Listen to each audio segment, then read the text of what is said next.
Okay, welcome to the show, everybody. Welcome to episode 1003. I hope you're all enjoying your day, night, whenever it is you are consuming this podcast. We're going to talk about a particular Yankee again as we continue to dive into player profiles for the 2026 season. We discussed Jazz Chisholm in last night's late episode. Had a good time talking about him for 25 minutes or so. We've been pretty heavy on pitching this offseason, talking a lot about the bullpen. I'm going to try to get to some of the starters, but in this episode, we are going to be talking about somebody who's not a starter. He's, in fact, the opposite of a starting pitcher.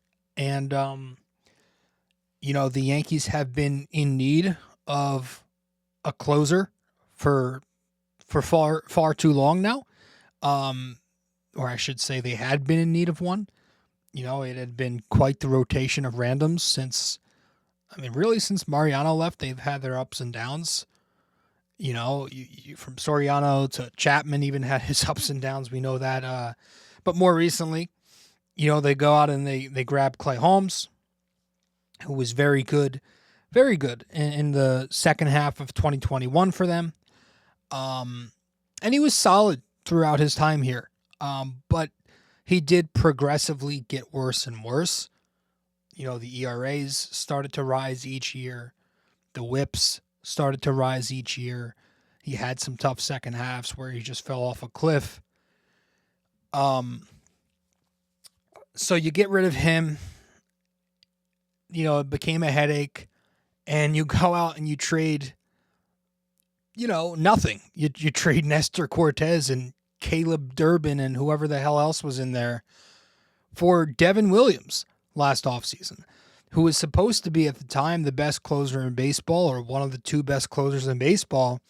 And he comes here and, you give him a little bit of leeway because he has this nightmarish start.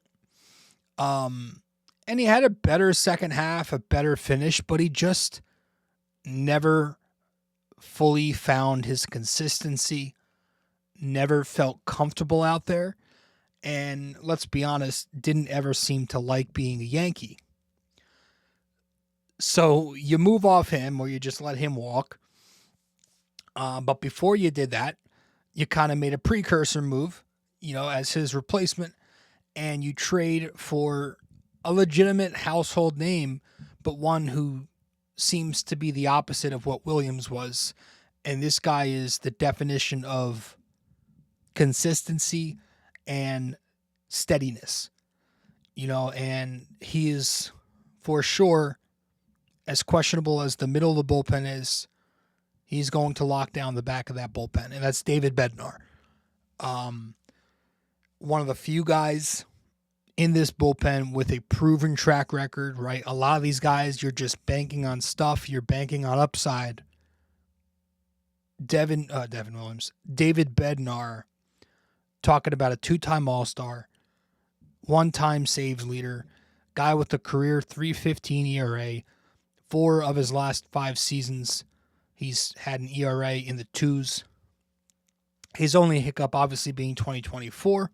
When he was with the Pirates, they sent him down at the beginning of the season, but he came back up, pitched pretty well, and was eventually traded to the Yankees in 2025. And during his time with the Yankees last year, he went 4-0 across 24 2/3 innings, pitched to a 2.19 ERA, a 0.93 WHIP, 35 strikeouts to a 36% K rate. So he had a fantastic debut stint and a good season as a whole. Metrically, he was fantastic. You go on his Savant page. There's a lot of red. 84th percentile in pitching run value, 80th percentile in breaking run value, 87th percentile in off-speed run value. You look at some of the pitching metrics. The expected ERA, 92nd percentile. The expected average, 86th percentile. He was 70th percentile or better in chase rate, whiff rate, K rate, fastball velo, extension, just really good stuff. What you like there is not only is he 97% K rate, but he's also, or 97th percentile K rate, he's also 60th percentile ground balls. So he's going to get whiffs or keep it on the ground for a good portion of the time. But yeah, this is somebody with a big fastball, good off-speed pitch, good breaking pitch. And we're going to talk about all that. But before we do dive into the pitch mix and everything and the numbers on some of his pitches, I think the most important thing here is, and we touched on it, this guy just seems to want it. He just has a different demeanor. He just has a different energy than the last guy did, or even the last two guys, to be honest, if you go back to Clay Holmes. But like Devin Williams, low energy, right? Body language, poor. You just saw him slouching on the mound. The facial expressions just didn't scream like somebody who wanted it. You listen to him speak in his post-game interviews. He's looking down. He's mumbling under his breath. He just doesn't look... He looks miserable. He looked miserable. Obviously he comes here and he complains about the policy. We know that. And just David Bednar comes here. And they just... Dude is... First of all, he's huge. Big-ass dude. But he's a ball of energy, man.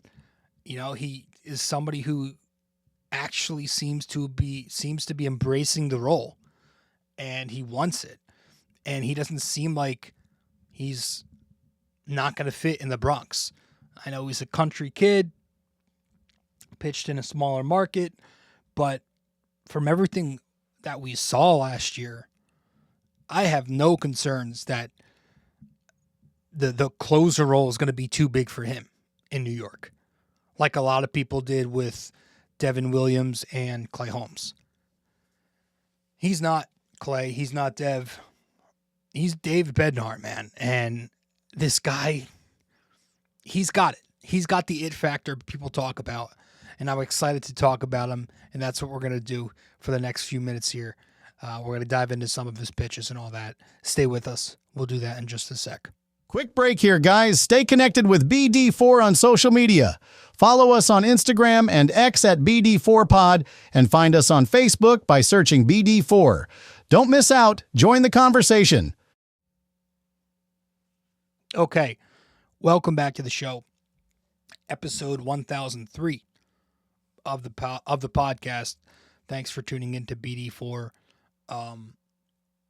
You know what I love about this guy is he got a big fastball. He's got one of the best heaters in the game. We're going to dive into some of the numbers on it here. He uses it a decent amount of the time. 44% usage. He'll go to both sides, obviously, with it. 48% to righties. 40% to lefties. Throws that pitch 97 miles an hour. We've seen him get it to 99. That's 88th percentile in baseball. Gets great extension to help it play up. 6.7 inches of extension lands him in the 71st percentile. Tons of spin on it. 2,400 RPMs. That sits 84th percentile. To fastball, that gets a lot of ride, right? He's a guy who likes to go top of the zone with the heat. He gets 18 inches of induced ride. 85th percentile there. So those traits all help the fastball play up, and they all help him get outs with the pitch. He gets decent swing and miss for a four-seamer. 22% whiff rate. That was 56th percentile last year. Very good slash line against righties. They hit just 167 on the heater last year, 383 slug. The expected numbers back it up, 216, 415. Lefties do hit this pitch. 306 average, 449 slug, 279 expected average, 589 expected slug. Had a 51% hard hit rate, which was just 21st percentile, so it gets hit hard. I'm assuming that was mostly from lefties, so it is a pitch that lefties have hit. But he has great off speed to play off the heat, so he can still effectively get both sides. His off speed pitches include a curveball that gets a lot of swing and miss and a lot of soft contact, and a splitter that induces a lot of swing and miss and a lot of ground ball contact. The curveball, he uses this pitch 36% of the time, the second most in his arsenal. He goes to both sides with it, 38% to righties, 34% to lefties. So that's interesting. It sits 78 miles an hour, so it's more of a slow curve. Very little spin for a curveball and pretty average in break, but he gets out with the curve because he sequences it very well with his other two pitches. We'll touch more on that in a second, but it's a curve that gets excellent swing and miss. It had a 43% whiff rate on it last year, which was 89th percentile of pitchers who threw at least 300 curveballs. Super weak contact. Again, 13% hard hit rate on the curveball last year. That was the best in the league. So 100th percentile among pitchers who threw at least 300 of them. Got him an excellent slash line. Hitters batted just 172 on the curve, 207 slug. The expected numbers were even better, 165, 187. Lefties do not touch this pitch. As a righty, that makes sense. He drops it in on them.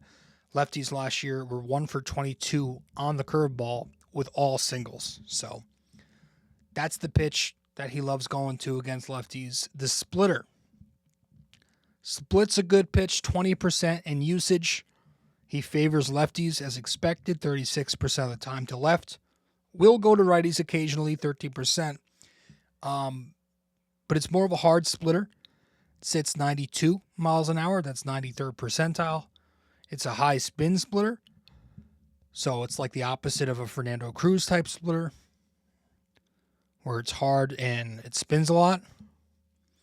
1,700 RPMs. That was 88th percentile in terms of going from high to low in spin rate. Doesn't get crazy break on the split either, but again, because he plays it well off of his other two pitches, especially the curveball, it gets good numbers. It gets good swing and miss. 36% whiff rate from the split last year, which is for a splitter average, but overall whiff rate 20, it was like mid 20% in baseball. That was league average. 36% whiff rate's pretty damn good. Hard contact, yes, 47% hard hit rate, 4th percentile among guys who threw at least 200 splitters, but all of that hard contact was on the ground. So it's a pitch that just gets pounded right into the dirt. It averaged, in terms of hitters, average launch angle on that pitch was minus 8 degrees. So league average is 12 degrees. So, I mean, that pitch is just going right into the dirt. It's his ground ball pitch. It has an excellent overall slash line, 175 average, 206 slug. Expected numbers very similar, 173, 217. So overall, talking about a guy with a good four seam and great off-speed package. And that sets him up to tunnel his pitches very effectively, right? You love about him that he's got such a diverse three-pitch mix. Like, you can go four-seam curve. That's a good tunnel combination. Play them off each other because of the life on the four-seam, of how different it is in movement, velocity, and spin. You got that north to south plane. It's about 10.5 inches of separation between the two pitches in vertical movement. So in English, you play the four-seam top of the zone, then you go to the curveball bottom of the zone. He loves doing that. There's a 20-mile-an-hour difference in velocity between the four-seam and the curve. The league average for a right-handed pitcher in terms of difference from his four-seam to curve is 14 miles an hour in separation. So, going soft stuff to follow up the hard stuff or vice versa, it's tough to hit. And then again, we mentioned the spin rates, the difference in spin. It's a high spin four seam, low spin curve. It's tough to pick that up. You can play the splitter off the curve, right? The splitter curve, that's a good tunnel combo. You play them off each other because of the same reasons. That's about 15 miles an hour different in velocity. The league average for right-handed pitchers in terms of separation on a split to curve is 6 miles an hour. So big difference there. There's a difference in spin. It's a high spin split, low spin curve. Lefties have a real problem touching this combo. Lefties hit a combined 4 for 58 on those two pitches last year. That's an 0.69 average, 0.69 slug, and a 173 expected WOBA. So, not touching that combo. And the four seam split is a good tunnel combo because of that north-south plane, the ride on the four seam, some drop on the split. So, overall, just a good pitch mix with tons of strikeout potential. You've seen the guy pitch. You don't need to really do a full scouting report here, but we've seen him rack up strikeouts like crazy. You know, he's had 3 strikeout outings. He's had 4 strikeouts in a single outing before. 97th percentile in K rates, no joke. So, I am excited for David Bednar to have him in the back now. That's gonna, that's potentially saving you, 5 or 6 wins. That is a huge difference in what you had last year for most of the season. It's nice to have some velocity back in the bullpen too. We've spoken about this constantly. Last season, the Yankee bullpen was 24th out of the 30 teams in fastball velocity. They sat 94.1 miles an hour on their fastballs. The league leader was St. Louis in 96.1. So an entire 2 miles an hour difference between the Yankees, who sat 24, and the Cardinals at first. But now you're getting some velocity because you're getting a full season to Bednar, but on top of that, you've got Camilo Doval for a full year. You brought in some guys like Angel Chavi, like Rafael Montero, if they stick around. Ryan Weathers, if he's healthy, could be a part of the bullpen in the second half. Cam Schlittler, same thing. Could be part of the bullpen come second half when everyone's back. You never know. Luis Heel could be part of that pen. And some of the kids the Yankees are bringing up in camp here. Carlos Lagrange, big-time prospect, looks really good, throwing 103. Striking out guys like Judge. Could be a part of the team in the second half. You never know. But now you got Bednar for a full season. He's a guy who gets swing and miss, throws hard, and he's a guy who doesn't walk the park, and he also doesn't give up a lot of home runs. And that was one of the Yankees' problems last year, right? Not only were they bottom of the barrel in velo, but they were worst. They were among the 10 worst teams in both walk rate and home runs per 9. So to have that hopefully take an uptick with more David Bednar now, it's good. You don't really have to worry about the back end of the pen as much, knock on wood. The bridge to get there will be interesting. Tim Hill, I think you can count on him to induce ground balls against lefty batters. Camilo Doval, a guy with potential, but, he's very wild. Fernando Cruz, kind of the same thing. You saw him get touched up a bit in the second half as the league kind of got used to him. So we'll see. Want to talk about some of the projections for David Bednar before we wrap this up. Let's do that. Interesting projections. Steamer has him tossing 65 innings to a 3.29 ERA, 29% K rate, 32 saves. The Zips projections have him throwing 62 innings, 3.23 ERA, 31% K rate, 33 saves. And the Oopsie projections that are a little more optimistic, usually, 65 innings, 3.09 ERA, 30% K rate, and 33 saves. So, yeah, you're hoping he's more that third projection line there, but all 3 of those numbers are very solid, and it's a guy who I think he's a top 10 reliever. He got snubbed I don't remember if it was MLB Network or MLB or Fox. There was like a top 10 closing pitchers in the game. Let me see if I can pull it up really briefly here. He wasn't on that list. Let's see if I can find it. Give me 1 second. I'll pull it up. Well, I'll have to read it out loud here. I don't know. I could never find things when I try to find them, but I can't. I'm looking for it. I can't find it. But regardless, I do think this guy can be. I think he could be a top 5 closer in the game. You know, I really do. I think as long as he's healthy, and he's been pretty healthy in his career, knock on wood, I think that's a very much a possibility. You hope that the rest of the bullpen can help him out this year, because he did. If you remember when he came here, he was taking on a big workload. He was pitching, inning and a third, sometimes 2 innings, pretty often. You hope that he can go back into more of a 1-inning role with an occasional extra out here and there. But, that's going to depend on how those guys we talked about, those bridge guys, on how they perform. So with that said, that is all we have for this episode. Talked about David Bednar. I'm excited to get a full season out of him. What are your thoughts on that? Appreciate you all, and I'll see you very soon. Go Yanks. Hey guys, thank you for listening to BD4. Be sure to follow us on social media, subscribe to us on YouTube, and give us a 5-star rating on Apple Podcasts. We'll see you next time.